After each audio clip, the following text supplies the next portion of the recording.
我觉得你会喜欢这期视频，同样你可能会觉得不可思议，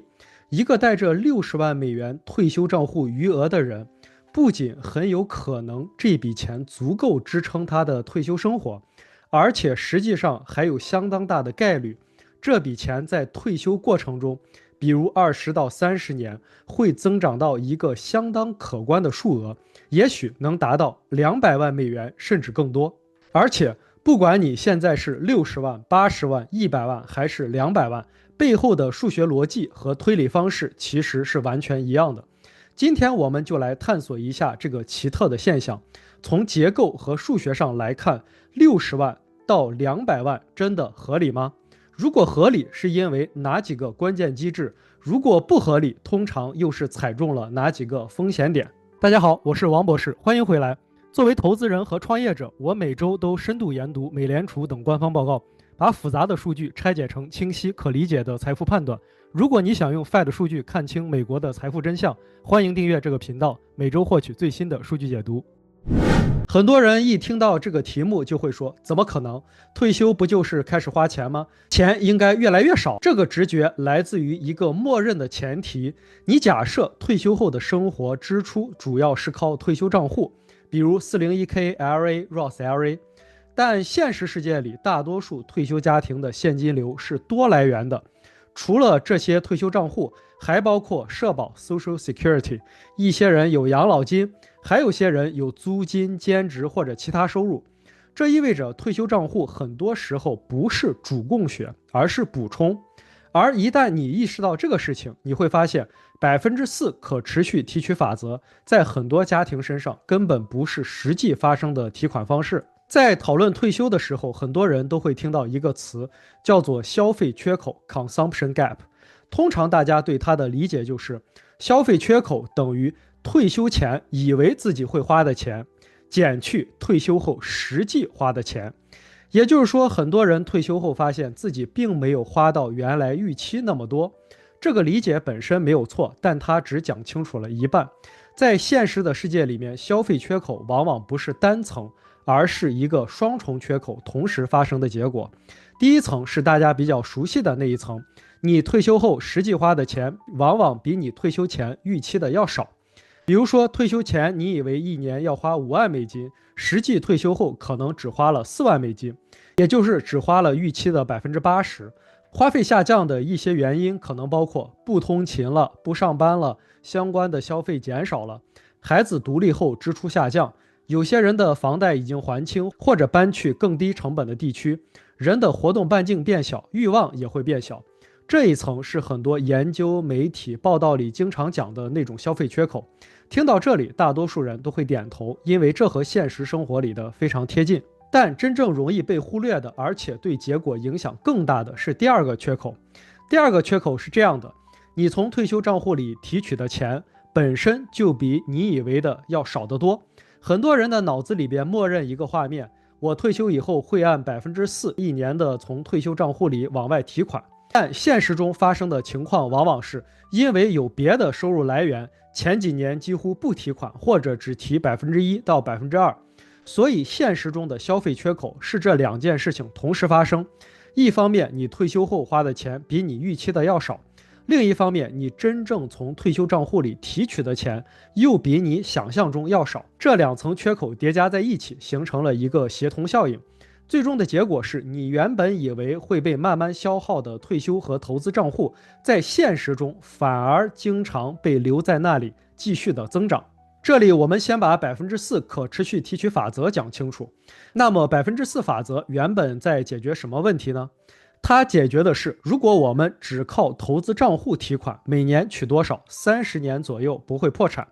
它是一个极端保守的安全模型。但现实中很多家庭的结构是，社保覆盖了基本盘，投资账户只是补充，而且支出比预期的更低。所以对这些家庭来说，4%常常变成了一种心理的锚点，而不是现实发生的提取率。下面我们来看一个保守非常普通的例子。假设一个家庭退休账户有60万美金，退休后的目标支出是每年5万美金，但实际支出每年是4万美金，也就是只花了预期的80%。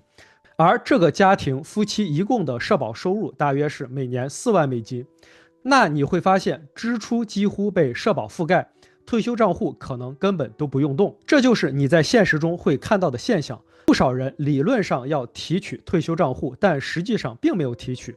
这也解释了为什么很多退休账户并没有像大家想象那样一路下跌。对了，如果你觉得这些财务数据和案例分析对你有帮助，欢迎订阅这个频道，后续会持续分享类似的内容。接下来是整期视频最核心的一句数学判断：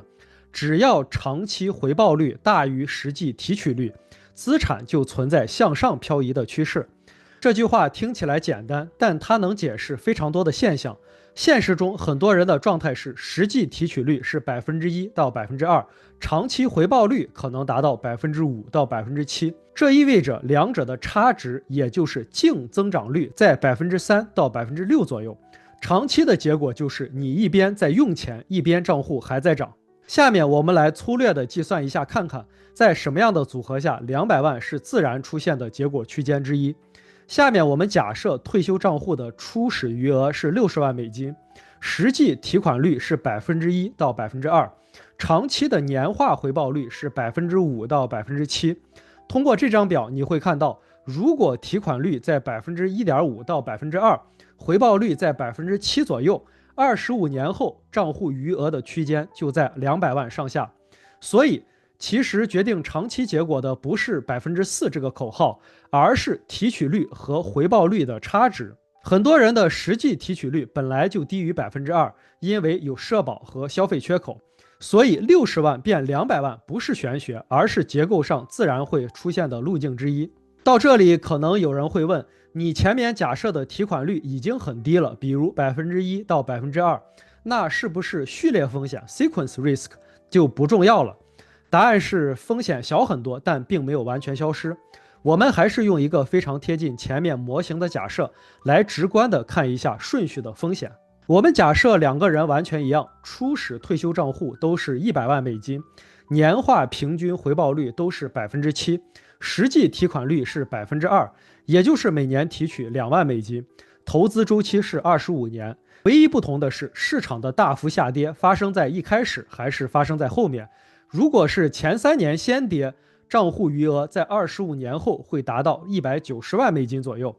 而如果是后跌，余额会达到240万美元左右，差距有50万美金以上。而根据这个表，你会发现一件事情，即便是提款率已经压到2%的情况下，市场收益率顺序依然会影响最终的结果，但它影响的是上限和下限，而不是会不会失败。这也是为什么很多退休家庭即使没有精细规划，最终也能走到150万、200万甚至更高的区间。而且很多家庭并不是一退休就按4%提取，前几年提款很低，甚至为零，社保和消费缺口让他们有空间不动退休账户的本金，这就等于是他们主动避开了最危险的序列风险的窗口。也因此，他们更容易走向那条资产不减反增的路径。我们把今天的逻辑总结一下：第一，消费缺口实际花的比预期的要少；第二，社保缓冲，很多基本支出已经被覆盖；第三，实际提取率小于4%，甚至0到2%是常态；第四，投资回报率大于提取率，长期资产向上漂移；